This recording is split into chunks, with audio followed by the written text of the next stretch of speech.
Parece que automáticamente ahora hace la transcripción. Porque me Me doy acaba de cuenta. llegar una notificación, dice, la grabación y la transcripción han iniciado. Por el Y yo no he momento, las transcripciones de cambiado. reuniones solo están disponibles para usuarios de Teams seleccionados. Qué raro. Entonces Teams me escogió para ello. Porque no. Y lo peor de todo es que lo hacen en inglés. Claro, ni siquiera es como en español. Bueno, Debe estar poniendo será. puras tonteras, interpretando que nuestras palabras en español suenan en inglés. Sí, está escribiendo cualquier cosa, Roque. Y lo peor de todo es que yo no puedo borrar la opción. Bueno, será. Ya, entonces continuamos con lo que estábamos revisando y les quería hablar específicamente de lo que hablaba Locke, con particular de cuando habla desde el punto de vista liberal. Locke nos dice alguna cosa en el texto y dice, en la parte que les quería leer, cualquier limitación de los derechos de los individuos solo es permisible o justificable si el individuo afectado está de acuerdo con esa afectación a sus derechos. No existe ninguna razón, afirmaría un buen liberal, dice, para que un planificador externo nos diga lo que es bueno. Los juicios preferenciales de los planificadores valen tanto como los de cualquier ciudadano o individuo. El individualismo se toma en serio entonces estos derechos de los individuos. Entonces, ¿por qué les digo esto? Porque esto desde el punto de vista de lo liberal. Entonces, también hay una crítica a que un planificador, un tercero, me indique lo que yo debo o puedo hacer. Y yo esto, y por eso veo también unas crisis que se nos producen, esta crisis institucional, porque el hecho de que a nosotros se nos generara una constitución en 1980 de la forma en que se configuró es absolutamente no liberal y absolutamente no respetando los derechos de los individuos. Es algo dictatorial, creado por un grupo específico, no respetando los derechos de todos los individuos. Entonces, como nosotros vivimos en ese tipo de constitución, ese tipo de normativa, generó descontento, desigualdad, todo lo que nosotros estamos quejando constantemente hasta el 2019 que se produjo la explosión. Y es ahí donde se produce esta idea.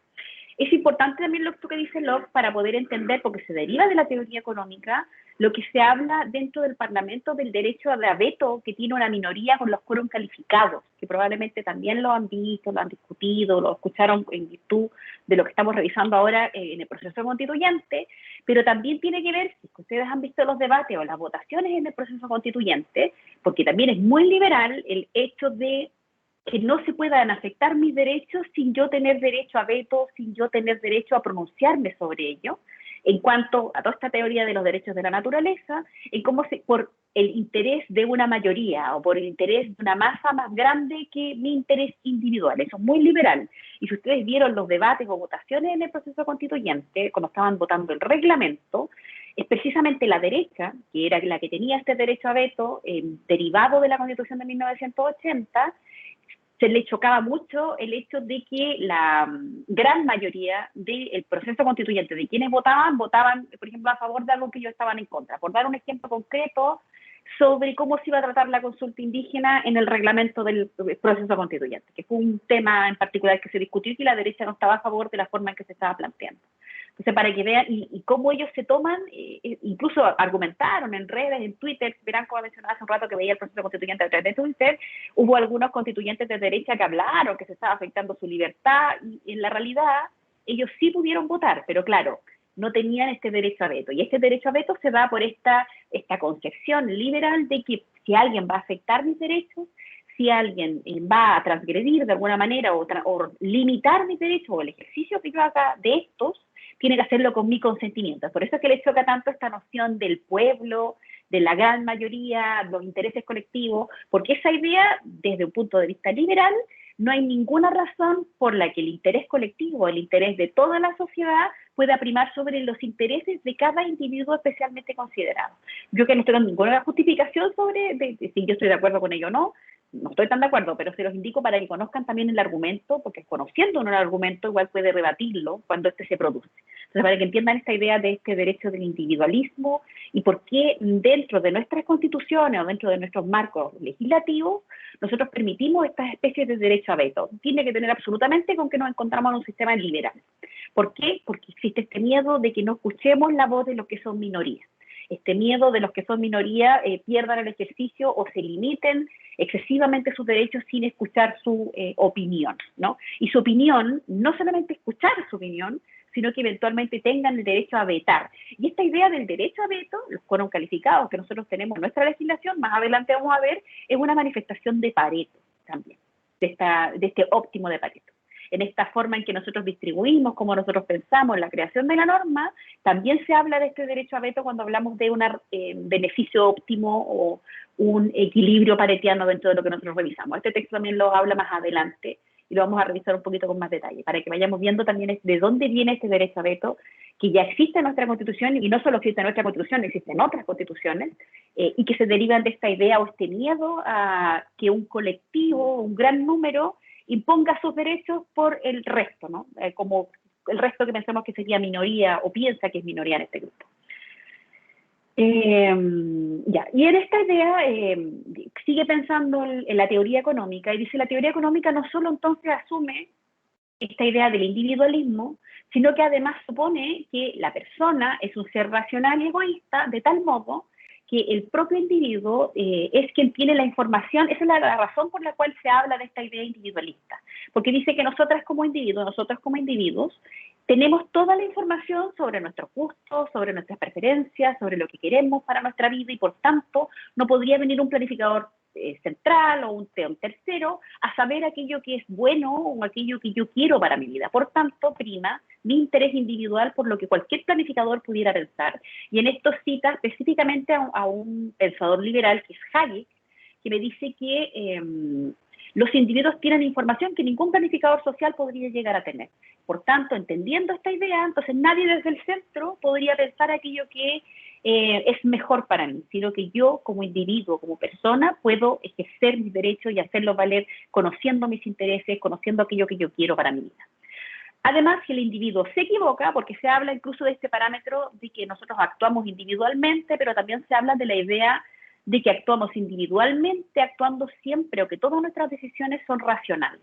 Y dice, incluso desde el punto de vista liberal, ok, sí puede ser que las personas no siempre seamos racionales, pero cuando no lo somos, nos autosancionamos, porque cuando no actuamos racionalmente, las consecuencias de nuestro actuar, por tanto, van a ser dañinas, y van a ser dañinas no solo para terceros, sino también para nosotros. Entonces, en esto existe una especie de autosanción y, por tanto, volvemos a esta idea de que nos autorregulamos la mano invisible, de cómo entonces nosotros regulamos nuestro actuar incluso cuando actuamos de forma irracional. Nuevamente, todas estas ideas suenan muy cuerdas cuando nosotros lo vemos como en los parámetros que nosotros vemos en la realidad, lo que estamos viviendo aquí, como en los parámetros de la teoría económica.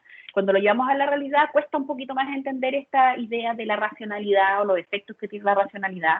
Y un ejemplo concreto que doy sobre ello, y súper aplicable a nuestro momento, sobre la decisión de vacunarse o no, ¿no? Probablemente ¿han escuchado a gente que aún no se vacuna? ¿Conocen casos de gente que aún no se vacuna?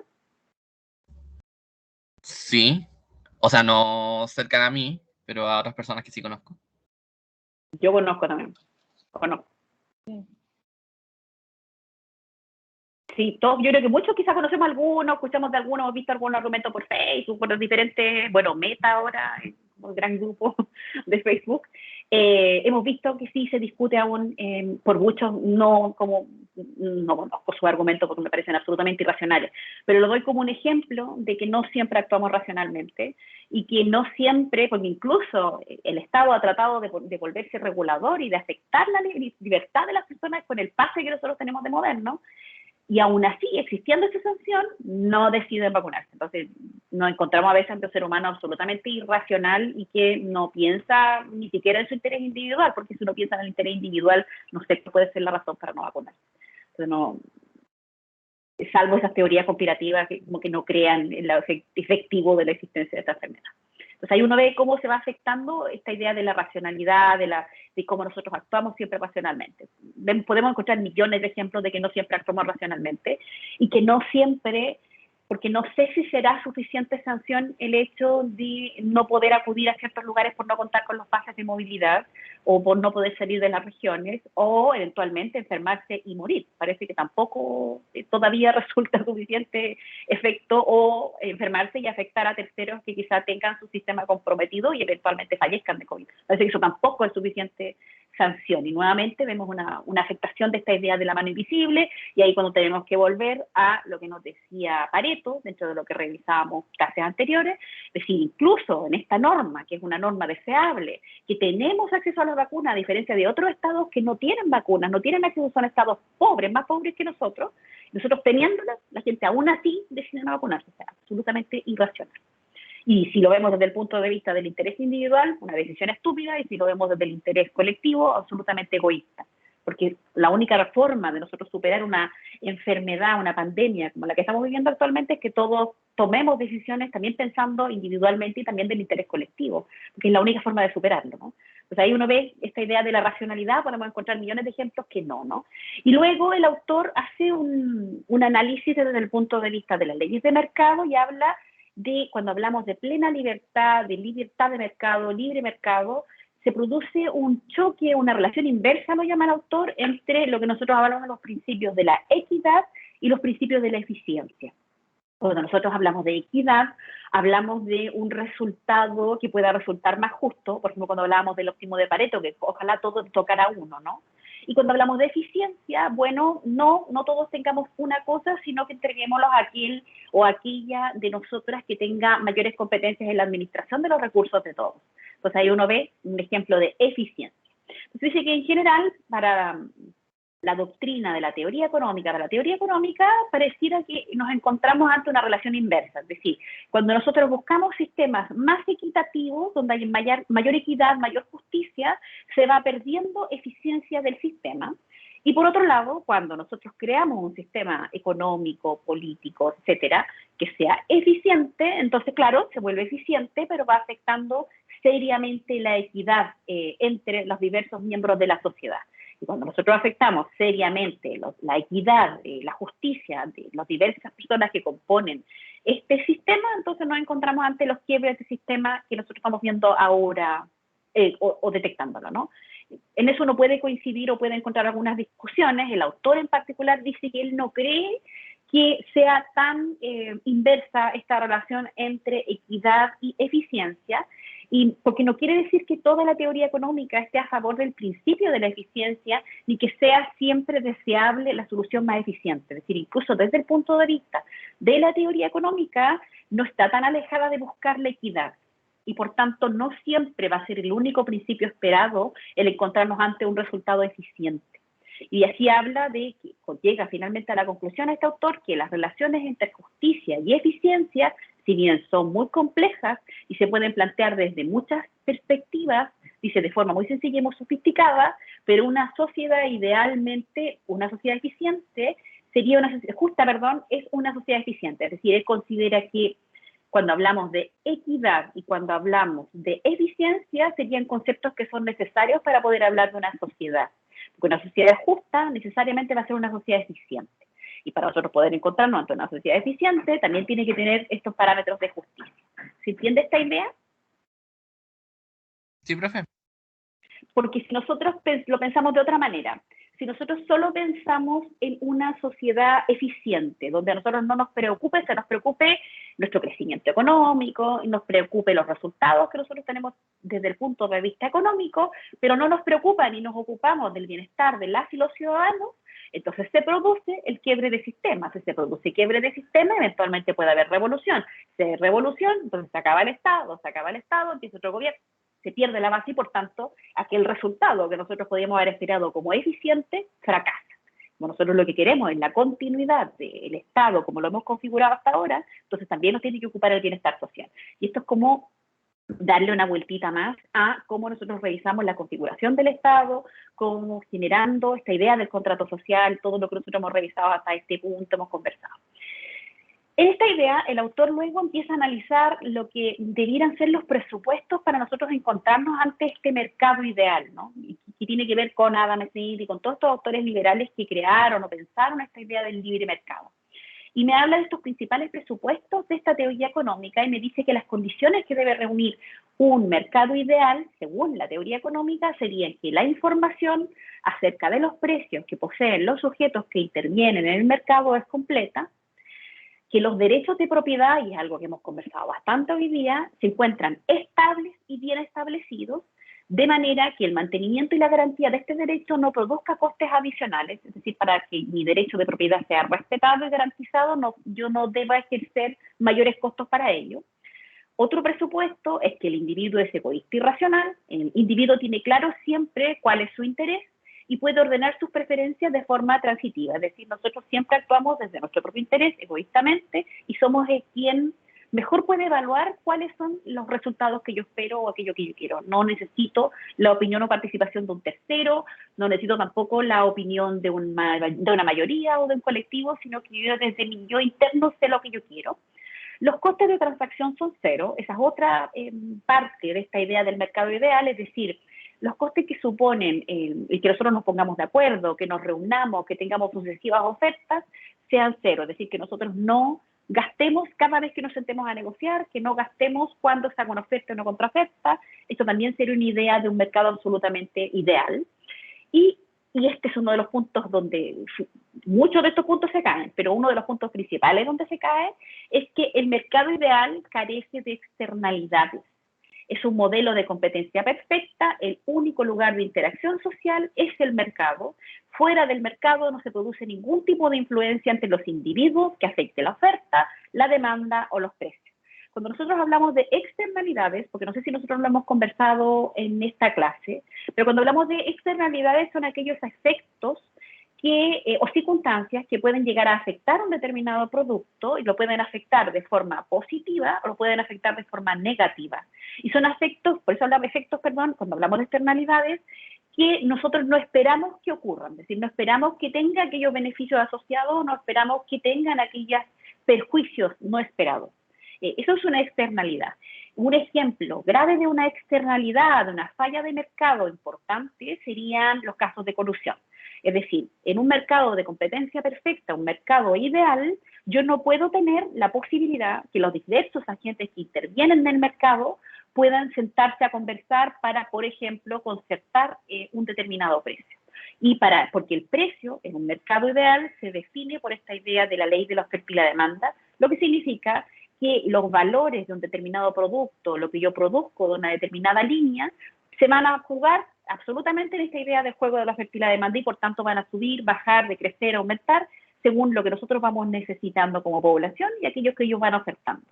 Eso suena bastante perfecto dentro, nuevamente, de esta posición de la teoría económica. El problema son la importancia que han tenido, y esto no solo lo digo yo, sino que lo dicen muchos autores, de las fallas de mercado y cómo nosotros finalmente tratamos de mejorar la falla de mercado.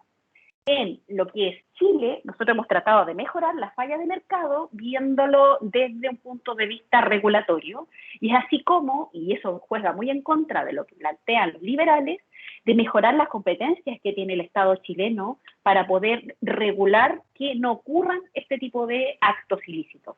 Y es por eso que nosotros nos encontramos ante toda la modificación que actualmente ya ha sufrido todo lo que es el modelo de la libre competencia en Chile, como nosotros lo regulamos a través del decreto de ley 211, y también hoy día nos encontramos ante fuertes modificaciones a la ley de protección al consumidor, y que actualmente se encuentra un proyecto que se habla del proyecto pro consumidor, que va a cambiar o tratar de configurar y dar nuevas herramientas al Estado regulatorias.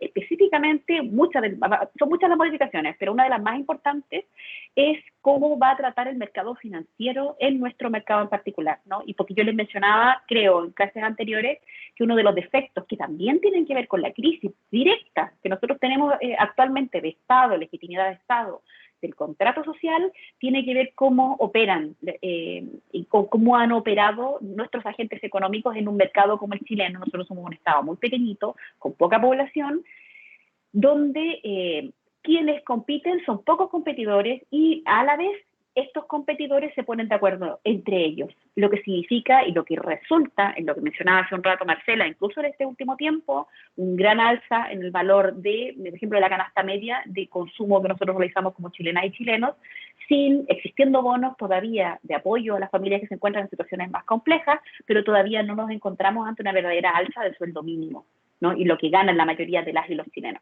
Ustedes, como profesionales, cuando eventualmente sean abogados y abogadas, que ya les falta muy poquito, van a estar entre parte de la población chilena, un 30%, que son aquellos que ejercen una profesión y que ganan por sobre, al tercer año de egreso, por sobre el millón de pesos. Ahí estaremos en un 30% de la población chilena. La gran mayoría de la población chilena gana entre el margen de los 550.000 pesos y los 700.000 pesos. Y el costo de vida excede de ello. Entonces ahí es donde se producen estas crisis que no tienen que ver ni siquiera desde el punto de vista liberal y desde el punto de vista de este mercado ideal. Estas condiciones no se condicen con esta idea de lo liberal, ¿no? Y es ahí donde nosotros vemos fallas de mercado importantes.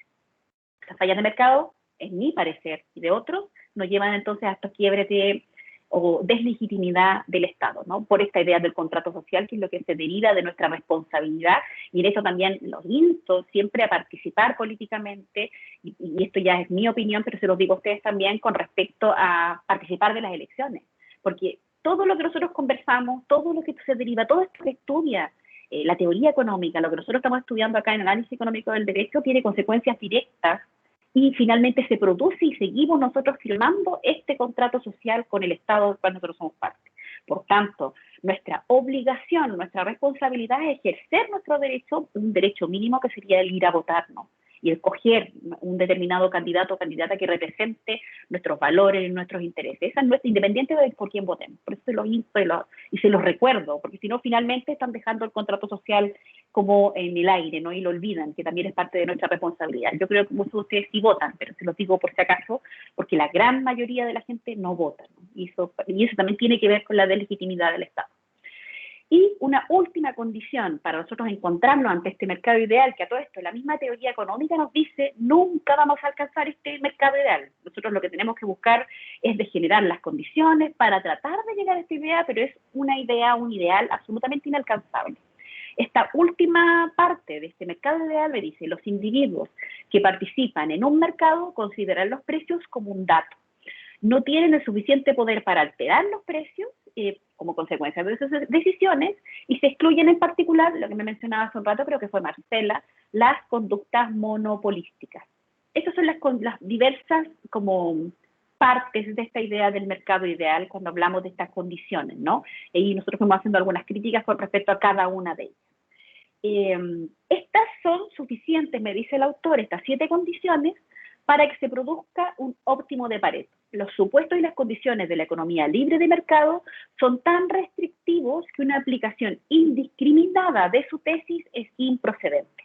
Porque una de las críticas que hace Albert Caxamiglia en este texto es que nosotros todos estos argumentos que estamos dando, todas estas ideas del mercado ideal, todas estas ideas de la teoría económica del bienestar, de la teoría económica, yo no las puedo llevar a la exageración, siempre tengo que entender que son aplicables y se entienden y se explican a sí mismas dentro de los parámetros que nosotros estamos revisando, pero no en la generalidad de los casos, porque dice que la teoría económica, de la forma en que nosotros lo estudiamos, lo estudia de una forma muy restrictiva y explicado de forma muy restrictiva, nosotros lo vemos como efectivo y resulta eficiente, ¿no? Pero en la realidad se producen conflictos importantes. Por ejemplo, cuando se habla, en la última noción que nosotros revisamos, los individuos que participan en el mercado consideran que los precios son como un dato y que nadie tiene poder suficiente para poder alterarlo. Nosotros podemos ver numerosos ejemplos en nuestra situación en Chile, donde efectivamente las decisiones de determinados individuos sí han afectado importantemente los precios,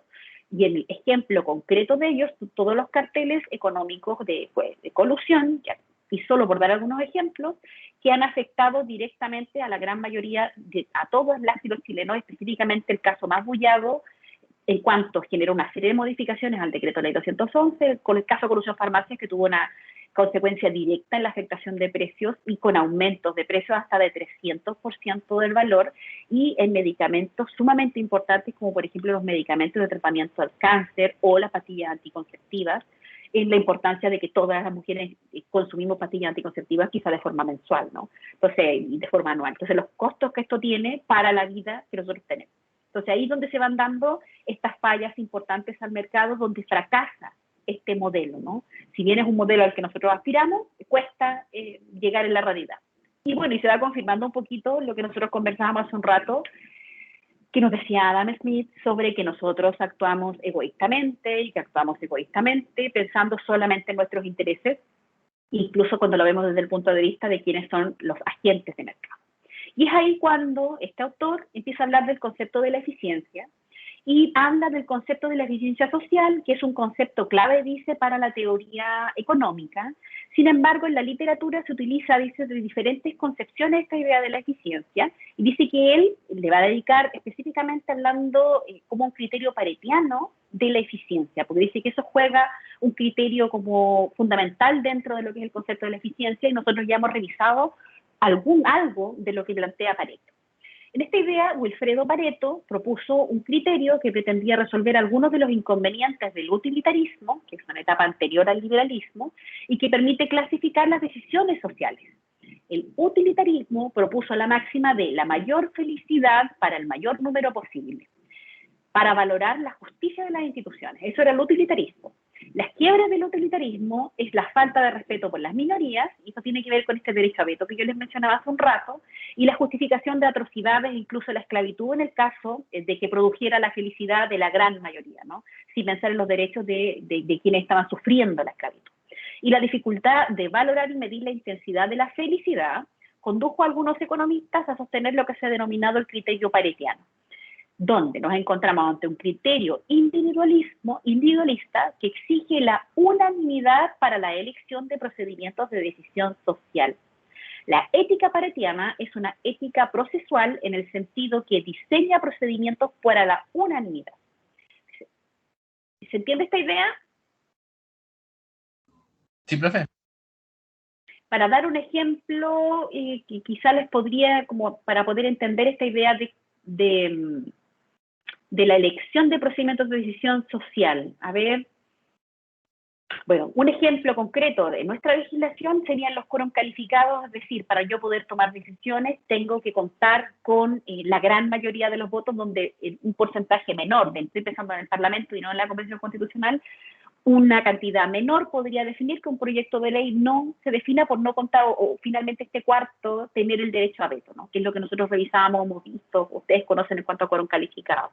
Y en cuanto a esta idea de lo utilitarista, pensar, porque han escuchado sobre el utilitarismo.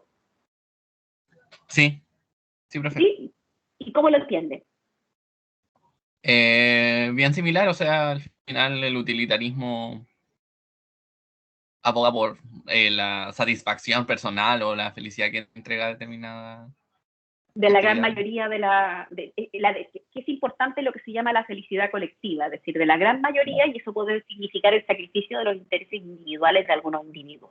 Sí, porque yo estoy abogando por este bien mayor. El problema del utilitarismo, uno, que sirve para justificar lo que decía el texto, muchos casos donde, claro, efectivamente se beneficiaba a una gran cantidad de gente sin contar con los derechos de los que eran excluidos, y que también es muy difícil que nosotros podamos efectivamente medir la felicidad. Es decir, vamos a decir, pues estamos a un 100% de felicidad o 50% de felicidad.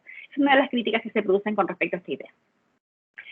Y es así como en Pareto, y aquí volvemos a Pareto, dice, según Pareto, una decisión social es óptima si no existe otra situación diferente que se prefiera unánimemente. Y ahí es cuando empezamos a hablar, y que se relaciona con los quórum, es decir, nosotros nos encontramos ante una decisión óptima siempre que no exista otra opción diferente que se prefiera unánimemente. Es decir, que a nosotros nos pusieran en un dilema donde nos encontremos creo que somos 6 personas presentes, y tengamos una opción, y digamos que pensemos en lo que nosotros hablamos de la distribución total de los bienes que nosotros tenemos. Yo les hablaba de esta caja donde había corbatines y labiales, creo que era el ejemplo que les daba. Y que nosotros decidiéramos entregar todos los bienes a Juan Alfaro. Dijéramos, Juan Alfaro es el mejor administrador, entonces definimos, o él define, si le entregamos, hacemos esta distribución inicial, llegan todos los bienes a él. Puede ocurrir, dentro del punto de vista paretiano, que todos nosotros, incluido Juan, estemos de acuerdo en generar una mejor opción de entregarle todos los bienes a Juan. Si nosotros unánimemente estamos de acuerdo, entonces eso también sería una decisión o un equilibrio de carácter paretiano, porque estamos todos de acuerdo, por ejemplo, que entregar todos los bienes a Juan no es una buena opción, y por tanto sería mejor que tomáramos todos los bienes disponibles y entregáramos uno a cada uno. Si todos nosotros estuviéramos de acuerdo, entonces ahí nos encontraríamos ante otro equilibrio paretiano. Existe ahí el complejo de este ejemplo, y también lo dice el autor, porque ahí finalmente se produce otra cosa dentro de esta opción que nosotros estamos conversando, que es el derecho a veto. Es decir, porque puede ser, por ejemplo, en este ejemplo que yo estoy diciendo, Juan diga, no, yo no estoy de acuerdo con esta opción, yo considero que yo soy el mejor administrador y considero que, no sé, la profesora Karen quizá no es tan buena administradora de los recursos. Por tanto, yo prefiero quedarme yo administrando todos los bienes a entregarlo a todos. Y con eso se me cae la opción de que todo el resto pudiera tomar una decisión distinta. Y dentro del punto de vista de lo liberal y el respeto del individuo, entonces se produce esta definición en cuanto yo respeto estos derechos individuales y permito el derecho a veto de uno. Es decir, quizás estamos todos de acuerdo, está de acuerdo Branco, está de acuerdo Sebastián, está de acuerdo Priscila, está de acuerdo Marcela, Karen, estamos todos de acuerdo y Juan no está de acuerdo y por tanto veto. ¿Se entiende esta noción? Sí, profe. Sí. Ya. Entonces, esa es otra forma de entender, o vamos como aumentando en este concepto del óptimo de Pareto. Y también vamos entendiendo de la forma en que opera hasta ahora nuestro sistema jurídico y la forma que van operando incluso los quórums. Por eso existen. Yo entonces lo que hago es respetar este derecho a veto, esta posibilidad de escuchar a aquellos que no representan a esta masa mayor, al pueblo, a la gran cantidad o a la gran mayoría de los votos o votantes. Esa es la discusión que se da. Incluso también tiene que ver, y esto también se ve reflejado en cuanto a la objeción o la molestia que existe con respecto al sistema en el que nosotros estamos viviendo actualmente, o las objeciones, las fallas de mercado, lo que sea que nos estamos ocupando. Ahora, porque recuerden que las elecciones que vienen ahora no son solamente elecciones de presidente, presidenta, sino también de parlamentarios. Y existe mucha preocupación por parte de quienes se están tirando a reelección actualmente de que ocurra algo similar a lo que ocurrió en el proceso constituyente en cuanto a quienes van a representar o van a actuar en el Parlamento, donde se produce una disminución de determinados sectores. Entonces, para que también sepan cómo y eventualmente ahí existe la discusión sobre si las reglas que se están aplicando en la Convención Constituyente Constitucional eventualmente se traspasen al Parlamento. Entonces, para que sepan o vayan conociendo, yo sé que de todas maneras ustedes lo leen o lo van escuchando por ahí.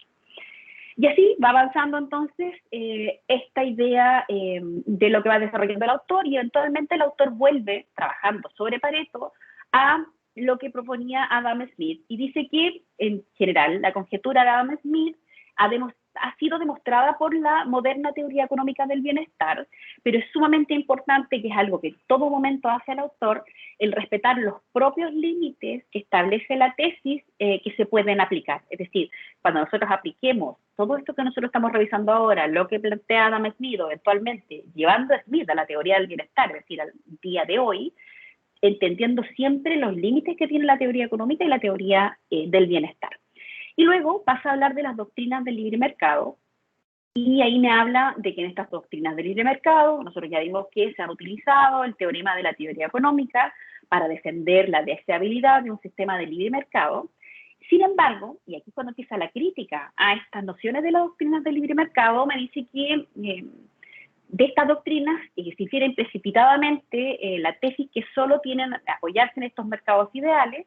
La teoría económica sostiene que solo bajo ciertas condiciones y ciertas hipótesis el mercado competitivo conduce al óptimo de Pareto, que es lo que nosotros esperamos.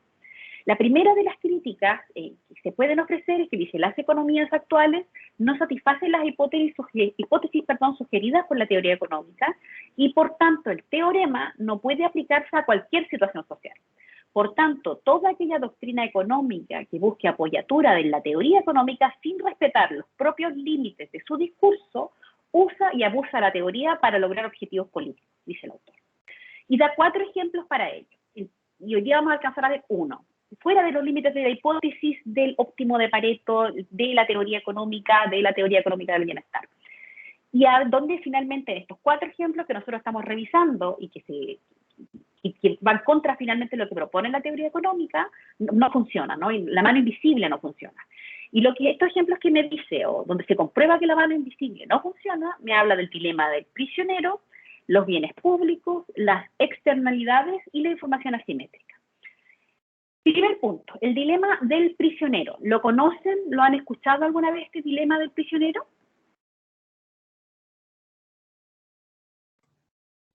No, por lo menos yo no.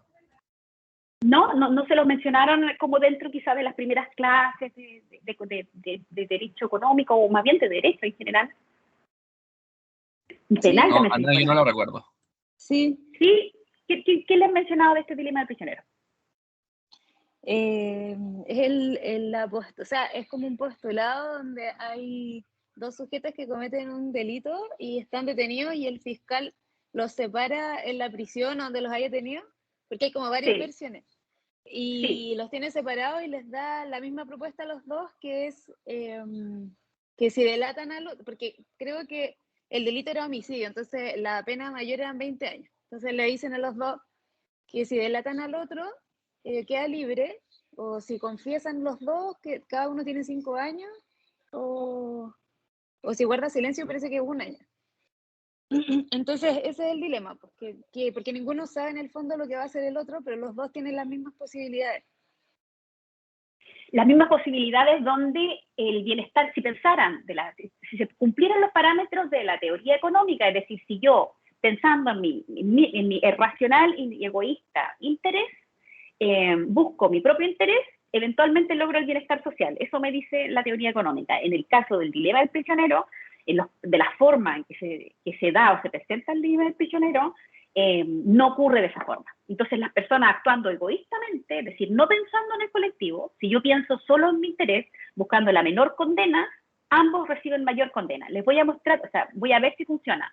Infórmenme si no lo escuchan o si no pueden ver, porque les voy a mostrar un video que habla y que dice concretamente este ejemplo del dilema del prisionero, que para que lo conozcan, porque el texto no explica el dilema del prisionero. Les voy a compartir pantalla.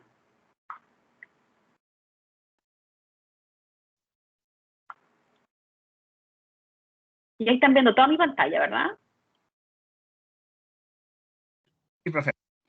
Ya, díganme si se escucha. Esperen, voy a empezar. Me dicen si no suena.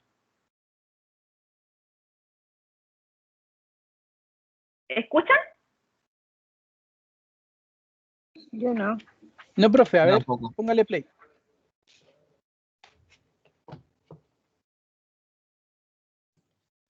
¿No Yo no escuchan escuché. nada? No, entonces son mis audífonos. Me tengo que sacar los audífonos. Espérenme que me saque los audífonos.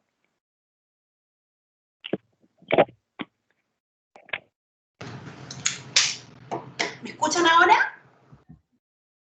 Sí, profe. Sí, a usted sí.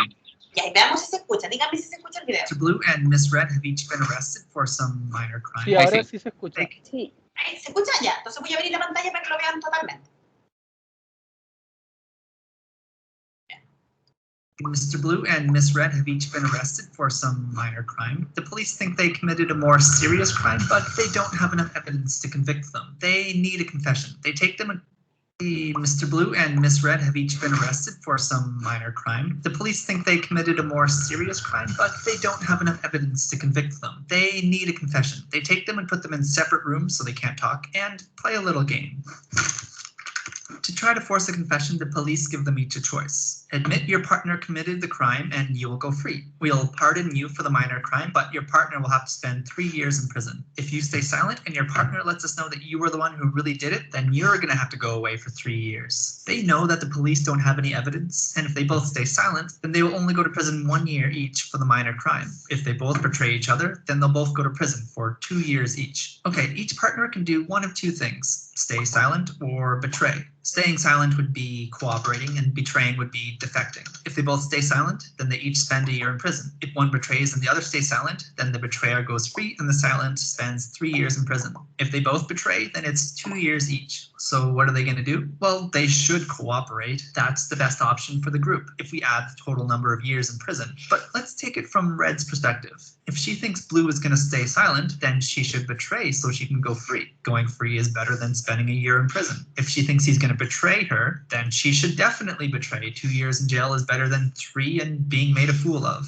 Blue is in the exact same situation and will think the exact same thing. He should betray if she stays silent, and he should betray if she betrays. They should have both cooperated, but from an individual standpoint, they notice they could always gain by defecting if they have no control over what the other person's going to do. So they'll both defect to try to better their own situation, but come away not only hurting the group, but themselves. Individually, they're worse off than if they both cooperated. This situation is pretty made up, but it has some real-world analogs. A common example is with marketing. Let's say two cigarette companies, Red Strikes and Smooth Blue, are deciding how much money they should spend on advertising. Since the product they each make is identical to one another, advertising has a huge impact on sales. For simplicity, let's say their choices are to advertise a bunch or not advertise at all. And there's just 100 people in the society and they all smoke. If both don't advertise, then just by random chance picking cigarette boxes, 50 people buy Red Strikes and 50 people buy Smooth Blue. At $2 a pack, they each make $100. Let's say advertising costs $30. If one person advertises and the other does not, then 80 people will buy the cigarettes from the ads and 20 people buy the other ones. The advertiser makes $160 minus $30 for ads and comes away with $130. The non-advertiser didn't spend any money but only made $40. If they both advertise, again, half will buy Red Strikes and half will buy Smooth Blue. But since they both spent $30 on advertising, they only come away with $70 each. Same deal, both people cooperating and not advertising is the most preferable situation. But both companies can see that advertising will always make them more money. But unlike the prisoners in jail, these companies can talk and try to influence each other. From here, Blue would be better off if Red didn't advertise. Red wouldn't go for that because that would be worse for them. Blue could try to convince Red that they would both not advertise, the only other situation where they're both better off. But without any real obligation to each other, there's nothing that's stopping them from trying to advertise to gain more of the market anyway. If you think your opponent's going to not advertise, then you're better off advertising.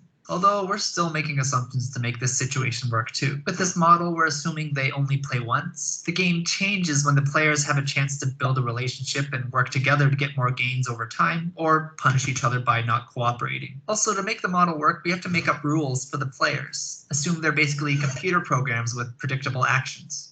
These guys are creepier than they were in my head. They were supposed to be cute. For the Prisoner's Dilemma and other similar models, we're assuming they are rational agents. A rational agent is a hypothetical person that will always pick the option that they predict will work out best for them. They're not really thinking about the gains of someone else. Seems selfish, but it is something that real people generally do too. People always want what's best for themselves, and we don't like to be made a fool of. But if you put real people in the Prisoner's Dilemma, people don't always defect like the model predicts. In one study, 40 people playing Prisoner's Dilemma games through a computer without ever meeting or talking, only playing each opponent once, these are one-off games, using a payoff matrix that looks like this, cooperated an average of 22% of the time. These people never cooperated. These people always cooperated. These guys cooperated on half of their games and everyone else is in between. This is a lot of cooperation coming from a model that predicts no cooperation.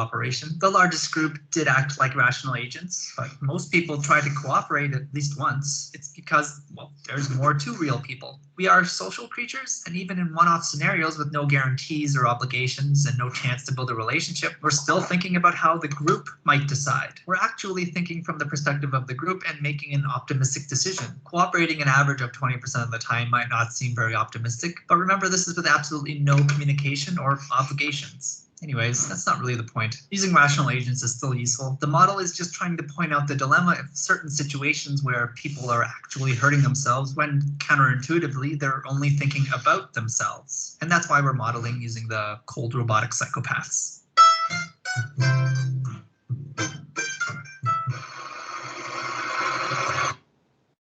¿Se entiende? Sí, profe. Sí. Y a ver, ¿cómo de qué se trata? A ver, pues si efectivamente se entendió mientras yo me instalo los audífonos.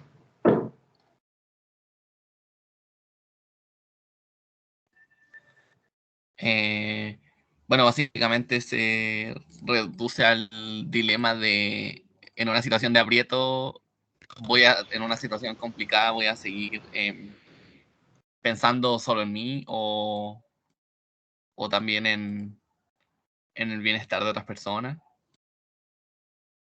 Claro, en esta situación compleja, donde toman detenido a dos personas, donde se presume que cometieron un ilícito mayor, que en este caso le hablaba de un incendio en un edificio, ¿no? Entonces, da para ejemplo de, ya, los tienen a estas dos personas y no saben bien cuál de los dos cometió el ilícito o si lo hicieron conjuntamente, etcétera. Y los separan y negocian con este es el dilema del prisionero, los separan, no tienen comunicación, y se les acude el fiscal, como bien decía Marcela, y les ofrece, si inculpan al otro, es decir, si estuviera yo y Juana, y si yo inculpo a Juana, es decir, Juana es culpable, yo salgo libre y ella tiene 3 años de condena, en el ejemplo concreto que estábamos viendo recién. Si, por otro lado, yo decido cooperar, es decir, no, en realidad fuimos las dos las que cometimos el ilícito, entonces ambas vamos a ser condenadas a 2 años de cárcel. Entonces yo tengo que tomar la decisión y si, por ejemplo, yo digo, no, en realidad, y guardo silencio y digo, no, ni Juana ni yo y ninguna de las dos quiere hablar, entonces, y Juana me traiciona, Juana dice que yo soy culpable, entonces yo voy a recibir una condena de 3 años. Y me dice el modelo del dilema del prisionero. La regla o aquello que sería el resultado beneficioso sería si nosotros cooperáramos, es decir, si las dos decidiéramos quedarnos calladas, por ejemplo, y no acusar a ninguna de las dos, porque en ese caso la condena que vamos a recibir es la condena menor, es 1 año, que sería el resultado eficiente. ¿Se entiende? Si yo lo actuara desde el punto de vista de la teoría económica, entonces no, porque a mí no me importa la cooperación, no me importa el bienestar social, no me importa la integridad de Juana, a mí me importa mi interés. Por tanto, mi decisión egoísta sería culpar absolutamente a Ana, ¿se entiende? Porque yo me iría 0 años, Juana cumpliría 3 años de cárcel y yo podría salir. También yo tengo que tener en consideración, cuando yo tomo esta decisión de traicionar a Juana, pensar si ella también me puede traicionar a mí. Y en ese caso, ambas va a ser condenada a 2 años. Eso es el dilema del prisionero de forma general.